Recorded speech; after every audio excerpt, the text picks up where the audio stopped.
ஓம் ஸ்ரீ குருப்யோ நமः. ஹரி ஓம். ஆத்மா பின்ன சிவாகாரம் சிதானந்தகனங்குஹம் பிரகாசம் விமலம் சாந்தம் பிரம்மண்யம் சமுபாஸ்மஹே. சாந்த விமல பிரகாச ஆத்மகுகஜிதானந்தமண்டிதா பிரகாசானந்தமிதுநாதா குலஸ்ரேணி சதா ஜயதி. சத்குருச்சரணாரவிந்தாभ्याम् நமः. ஆத்யோ ஜாப்யதமர்த்தவாச்சகதயா ரூಢஸ்வரः பஞ்சமः சர்வோத்கிருஷ்டதமர்த்தவாச்சகதயா வர்ணப்பிரவர்காந்தகः வக்த்ருத்வேன மகாவிபூதிசரணிஸ்த்வாதாரகோ ஹிருத்கதः ப்ரூமத்யே ஸ்திதஹிருத்யதः பிரணவதா தே கீயதே அம்பாகமைஹி. குருநாதாளுடைய பரம கிருபையில் ஸ்ரீ துர்வாச மகரிஷியினால் அருளப்பட்ட ஸ்ரீ சக்தி மகிம்ன ஸ்தோத்திரத்தினுடைய 22வது ஸ்லோகத்தை பார்த்துட்டுருக்கோம். இதுக்கு முன்னாடி பூர்வ ஸ்லோகத்தில் திரிபுரா அப்படின்றவனுடைய ஏகமாகவும் அத்விதீயமாகவும் இருக்கக்கூடிய பரமாத்ம வஸ்து தோற்றமளிக்கும் பொழுது மூணாக தோற்றமளித்து பிரபஞ்ச ரூபங்களாக இருக்கக்கூடிய சர்வமுமே நீயே அப்படின்னு திரிபுராவனுடைய பிரபாவத்தை பற்றி ரொம்ப அற்புதமாக சொன்னார்.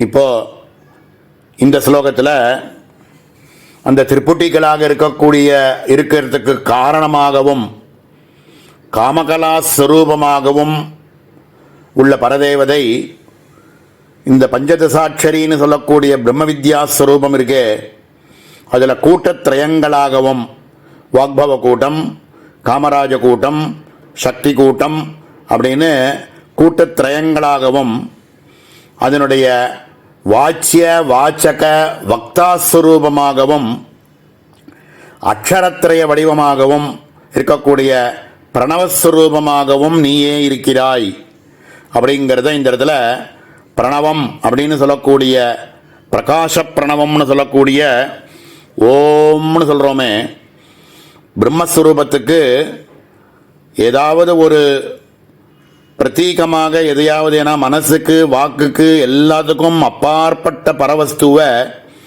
எப்படித்தான் தெரிஞ்சுக்கிறது அப்படின்னு கேட்டதுக்கு வேதங்கள்லாம் பிரணவஸ்வரூபம் அப்படின்னு அகார உகார மகாரஸ்வரூபத்தோடு சேர்ந்து இருக்கக்கூடிய ஏக பரமாத்ம வஸ்து ஸ்வரூபம் அப்படின்னு பரபிரம்மத்துக்கு ஏதோ ஒரு பிரதீகமாக சொல்லக்கூடியதை பிரணவம் அப்படின்னு எடுத்து காமிச்சிருக்கா. அப்படிப்பட்ட அந்த பிரணவஸ்வரூபமானதும் ஸ்ரீவித்யை அப்படின்னு நம்ம சொல்லக்கூடிய பஞ்சதசாட்சரி பிரம்ம வித்யா ஸ்வரூபம் இருக்கே, அதில் இருக்கக்கூடிய 3 கூட்டத்திரயங்கள்னு சொல்லுவோம். அந்த கூட்டத்திரயங்கள் அது வாச்சிய வாச்சக வாத்தகையா வக்தாஸ்வரூபமாக அக்ஷரத்திரயங்களாக இருக்கக்கூடிய பிரணவஸ்வரூபமாகவே இருக்கு அப்படின்னும், பிரணவம்னு சொல்லக்கூடிய பிரகாச பிரணவத்துக்கும் விமர்சமாக இருக்கக்கூடிய பஞ்சதசாட்சரி பிரம்ம வித்யா ஸ்வரூபமாக இருக்கக்கூடிய மந்திரத்துக்கும் அபேதம், 2 ஒன்றுத்தான் அப்படிங்கிறத வாச்சிய வாச்சக வக்தாஸ்வரூபம்னு சொல்லி இந்த ஸ்லோகத்தில் ஸ்துதி பண்ணுறார். இந்த ஸ்லோகத்தில் ஹே அம்ப அப்படின்னு சம்போதனம் பண்ணி, பிரணவம் அப்படின்னு சொல்லக்கூடியது 3 அவயவங்களோடு இருக்குது. ஓம்னு சொல்லக்கூடிய பிரணவாட்சரமானது ஏகாட்சரமாக இருந்தாலும் அதுக்குள்ள அகார உகார மகார அவயவங்கள் அதுக்குள்ளே இருக்குது. இந்த அகாரமானது எல்லா விதமான மந்திரத்தையும் விட ரொம்ப உத்கிருஷ்டமாக இருக்கக்கூடிய பிரம்ம வித்யாஸ்வரூபமான பஞ்சதசி மகாமந்திரம் இருக்கே, அதனுடைய அர்த்தபூதமாக நீயே இருக்கிறாய் அப்படிங்கிறத, அதனுடைய அர்த்தபூதமாகவே நீ இருக்கிறாய் அப்படிங்கிறத சங்கேதம் பண்ணக்கூடியது இந்த ஆங்கிற அக்ஷரமானது. அகாரம்னு சொல்லக்கூடிய அக்ஷரமே எல்லா மந்திரங்களுக்கும் உத்கிருஷ்டமாக இருக்கக்கூடிய பஞ்சதசி மகாமந்திரத்தினுடைய அர்த்தபூதமாகவே நீ இருக்காய் அப்படிங்கிறத முதலாகவும், அதனுடைய 2வது அவயவமாக இருக்கக்கூடிய வர்ணமாக இருக்கக்கூடிய உகாரமானது சிறந்த வஸ்துக்கள் எல்லாத்துக்கும் ரொம்ப சிறந்ததாக இருக்க, ரொம்ப சிரேஷ்டதமமாக இருக்கக்கூடியது எதுவோ அந்த ரூபமாகவே நீயே இருக்கிறாய் அப்படிங்கிறத காமிக்கிறதுக்கு உகார ரூபம் அப்படிங்கிறதாகவும், மூணாவதாக இருக்கக்கூடிய வர்ணமானது மகாரம்னு சொல்கிறோமே, இந்த மகாரமானது எல்லா மகா விபூதிகளுக்கும் பரம ஐஸ்வர்யத்தை கொடுக்கக்கூடிய எந்த ஒரு காரணம் அதில் இருக்கோ அதை மகா சௌபாகிய வடிவமாகவே நீயே இருக்கிறாய் அப்படின்னு அகார உகார மகார ஸ்வரூபங்களாக பரதேவதையே வாச்சிய வாச்சக வக்தா ஸ்வரூபமாக இருக்காய் அப்படிங்கிறது தான் ரொம்ப விஸ்தாரமாக இந்த ஸ்லோகத்தில் முக்கியமாக சொல்கிறார். இதில் நம்மளுடைய சரீரத்தினுடைய அவயவங்களை மூணாக பிரிச்சுட்டோம் அப்படின்னா, ஸ்ரீமத் வாக்பவ கூட்டேக ஸ்வரூப முகபங்கஜா கண்டாத கடிபர்யந்த மத்தியகூட்ட ஸ்வரூபிணி சக்தி கூட்டேகதாபன்ன கட்டியதோ பாகதாரிணி அப்படின்னு 3 ஸ்வரூபங்களாக சரீரத்தையே பிரித்து இந்த 3 கூட்டங்களையே ஒரு அவயவமாக மந்திரஸ்வரூபமாக வச்சுண்டு இந்த பரதேவதை வேறு இல்லை, மந்திரம் வேறு இல்லை, ரெண்டும் ஒரே ஸ்வரூபந்தான் அப்படிங்கிறத மந்திராத்மகமாக இருக்கக்கூடிய பஞ்சதசி மகா வித்யையை 3 அவயவங்களாக பிரித்து அதை இதை ப்ரூ மத்தியே அப்படின்னு ஒன்றும், ஹிருதயம்னு சொல்லக்கூடிய 2வது ஸ்தானமாகவும், மூலாதாரம்னு சொல்லக்கூடிய 3வது ஸ்தானமாகவும் 3ஆக பிரித்து அகார உகார மகார வடிவங்களாக இந்த பரமாத்ம வஸ்து மூலாதாரம்,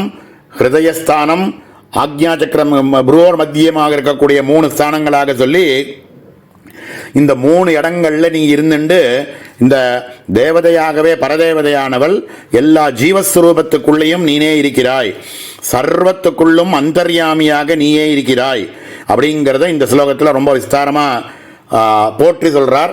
இதையே ஆகமங்கள் எல்லாம் கோஷிக்கிறது அப்படிங்கிறத இந்த இடத்துல ரொம்ப விஸ்தாரமாக சொல்றார். அதை பார்ப்போம்.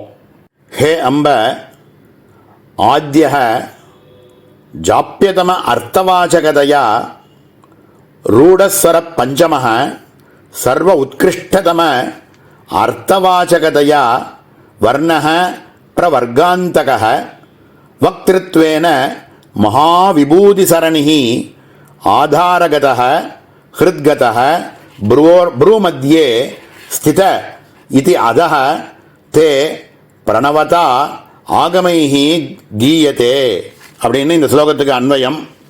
ஹே அம்ப அப்படின்னு சம்போதனமாக கூப்பிட்டு ஆத்தியமாக இருக்கக்கூடிய பிரணவம்னு சொல்லக்கூடிய அகார உகார மகார வடிவத்தில் முதல் அவயவமாக இருக்கக்கூடிய அகாரமானது ஜாப்பியதம அர்த்தவாச்சகதையா உத்தமமான அர்த்தத்தோடு இருக்கக்கூடிய பஞ்சதசின்னு சொல்லக்கூடிய மகாவித்யா ஸ்வரூபமாக நீயே இருக்கிறாய் அப்படின்னும், ரூடக ஸ்வர பஞ்சமக அந்த அகாரத்திலிருந்து 5வது ஸ்வரமாக இருக்கக்கூடிய அ ஆ இ ஈ உ அப்படின்னு வரக்கூடிய 5வது அக்ஷரமாக நீ இருக்காய் அப்படிங்கிறத ரூடக ஸ்வர பஞ்சமக 5வது ஸ்வராட்சரமாக இருக்கக்கூடிய உகாரமாக இருந்துண்டு சர்வ உத்கிருஷ்டதம அர்த்தவாச்சகதையா எல்லாத்துக்கும் சிறந்தவைகள் எல்லாத்துக்கும் சிறந்ததாக இருக்கக்கூடிய எந்த ஒரு பஞ்சதிசை மகாமந்திரத்தினுடைய அர்த்தமானது இருக்கோ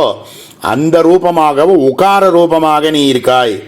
வர்ணக பவர்காந்தக பாவர்க்கம்னு சொல்லக்கூடிய பாப்பா பாபா மான் இருக்கே அந்த பாவர்க்கத்தினுடைய அந்த அக்ஷரமாக இருக்கக்கூடிய மகாரஸ்வரூபம் அப்படிங்கிறத அகார உகார மகாரம்னு சொல்றத மகாரத்த சங்கேதமாக வர்ணக பவர்காந்தக பாவர்க்கத்தினுடைய அந்த அக்ஷரமாக இருக்கக்கூடிய மகாரஸ்வரூபமாக வக்திருத்வேன வக்தாஸ்வரூபமாக ஜீவ வடிவமாக நீ இருக்கிறாய். மகா விபூதி சரணிகி மகத்தாக இருக்கக்கூடிய ஐஸ்வர்யங்களுக்கு எல்லாத்துக்கும் ஐஸ்வர்யமாக நீனு ஆதாரகதக ஹிருத்கதக ப்ரூமத்யே மூலாதாரம்னு சொல்லக்கூடிய அக்னி மண்டலமாகவும் ஹிருத்கதகன்னு சொல்லக்கூடிய சூரிய மண்டலமாகவும் ப்ரூமத்யே அப்படின்னு சொல்லக்கூடிய ஆக்ஞா சக்கரம்னு சொல்கிறோமே அந்த இடத்துல நீ சோமமண்டல ரூபமாகவும், அக்னிமண்டலம், சூரிய மண்டலம், சோம மண்டலம்னு சொல்லக்கூடிய 3 விதமான மண்டலங்கள் சேர்ந்து ஒரே ஸ்வரூபமாக இருக்காய் அப்படிங்கிறத அகார உகார மகார ஸ்வரூபங்களாக மூலாதாரம், அநாகதம், ப்ரூமத்தியே அப்படின்னு சொல்லக்கூடிய இடங்கள்ல இருந்து கொண்டு நீ அதுக்கு கீழே இருக்கக்கூடிய 3.5 சுத்து அப்படின்னு சொல்லுவா. 3.5 சுத்து சுத்திண்டு மூலாதாரத்துக்கு கீழே அந்த இடத்துல குண்டலினியானது எப்படி இருந்துட்டு இருக்கோ அப்படிங்கிறத இந்த இடத்துல சங்கேதமாக அதில் இருக்கக்கூடிய அகார உகார மகாரங்கிறது 3 வளையமாகவும், இந்த 3 வளையங்களுக்கும் அதீதமாக இருக்கக்கூடிய இன்னொரு அரை மாத்திரா காலம் நாதஸ்வரூபமாக ஓம்னு இருக்கக்கூடிய அக்ஷரத்தில் அகார உகார மகாரத்துக்கு மேல நாதஸ்வரூபமாக ஒரு அரை சுத்துக்கு இருந்துட்டு 3.5 சுத்தாக நீங்க அத்திஷ்ட வலயமாக மூலாதாரத்துக்கு கீழே அகார உகார மகார நாதஸ்வரூபமாக நீனு 3.5 சுத்து சுத்திண்டு மூலாதாரத்துக்கு கீழே நீ அந்த ரூபமாக நீனு என்னுடைய ஹிருதயத்துக்குள்ள இருந்துருக்காய். பிரபஞ்சத்துக்கு சர்வத்துக்கும் காரணமாக இருக்கக்கூடிய எந்த ஒரு பரதேவதையோ அங்க 4 ஆத்ம வஸ்துவாக நீ இந்த இடத்துலையும் இருந்துட்டு இருக்காய் அப்படிங்கிறத பிரணவதா ஆகதே ஆகமைஹி கீயதே. உன்னையே இந்த வேதங்கள் எல்லாம் கோஷிக்கிறது. என்ன கோஷிக்கிறதுனா, சர்வ பிரபஞ்சத்துக்கும் காரண ரூபமாக இருக்கக்கூடிய எந்த ஒரு பரதேவதையோ அதே பரதேவதை என்னுடைய ரூபமாக 4 ஆத்மவஸ்து ரூபமாக நீ என்னுடைய சரீரத்தில் மூலாதாரம், அநாகதம், ஆக்ஞான்னு சொல்லக்கூடிய 3 ஸ்வரூபங்களாக 3 அவயவங்களாக நீனு அகார உகார மகார ஸ்வரூபமாக இருக்காய். நீ எல்லாத்தையும் சேர்த்து அதனுடைய சமஷ்டி ரூபமாக ஓம்ன்ற பிரணவாட்சரம் என்ன சொல்றதோ அதே மாதிரி பஞ்சதிசை மகாமந்திர ஸ்வரூபமாக 4 ஆத்மவஸ்துவாக நீயே எனக்குள்ள ஆத்மஸ்வரூபமாக நீ இருந்துருக்காய் அப்படின்னு வேதங்கள்லாம் கோஷிக்கிறது. அந்த ரூபமாக நீ இருக்காய் அப்படின்னு இந்த இடத்துல ஸ்தோத்திரம் பண்றார். இந்த ஸ்லோகத்துக்கு சார் ஸ்ரீ சிதானந்தநாதர் அவருடைய விரிவுரையில அகாரஹ சர்வ வர்ணாக்ரயஹ பிரகாசஹ பரமசிவஹ, அகாரஸ்வரூபமாக மூலாதாரத்தில் அக்னிமண்டல ஸ்வரூபமாக நீனு இருந்து கொண்டு பிரகாசிக்கிறாய் அப்படிங்கிறார். 2வதாக இருக்கக்கூடியது கதாச்சிதாத்யா லலிதா பும்ரூபா கிருஷ்ண விக்கிரகா அப்படின்னு லலிதாஸ்வரூபம் பரபிரம்மஸ்வரூபமே, லலிதாஸ்வரூபமாக இருக்கக்கூடிய பரபிரம்மஸ்வரூபமே பும்ரூபமாக எடுத்துண்டு தோற்றம் அளிக்கக்கூடிய அந்த ஸ்வரூபத்துக்கு கிருஷ்ண விக்கிரகா, கிருஷ்ணன்னு பேரு. அதே ஸ்வரூபமே பரமாத்ம ஸ்வரூபமே ஒரு லலிதா ஸ்வரூபமாக இருக்கக்கூடிய பரமாத்ம வஸ்து பும்ரூபமாக வந்ததுன்னா அதுக்கு கிருஷ்ண விக்கிரகான்னு பேரு அப்படின்னு சொல்லி இந்த தந்திரராஜத்தில் இருக்கக்கூடிய இந்த சிச்சக்தி ஸ்வரூபமாக புருஷ வடிவத்தில் நீ இருக்கக்கூடிய விஷ்ணு அம்சமாக விஷ்ணுவனுடைய சக்திகளாக நீனு ஹிருதயாகாரத்தில் நீனு உகார ஸ்வரூபமாக நீ இருக்காய். மேல மகார ஸ்வரூபமானது ஜீவவாச்சகம் அப்படின்னு இதுல முன்னாடி சொல்லி இருக்கக்கூடிய வாச்சிய வாச்சக வக்தா ஸ்வரூபம் அப்படின்னு சொன்னாரு. அதுல 3வதா இருக்கக்கூடிய வக்தா ஸ்வரூபமாக நீவே என்னுடைய ஆக்ஞா சக்கரத்தில் நீ இருக்காய் அப்படின்னு நம்ம சரீரத்தை 3ஆ பிரிச்சு இதனுடைய அகார உகார மகாரமானது அக்னி மண்டலமாக மூலாதாரத்தில் அகார மண்டலமாகவும் சூரிய மண்டலமாக இருக்கக்கூடிய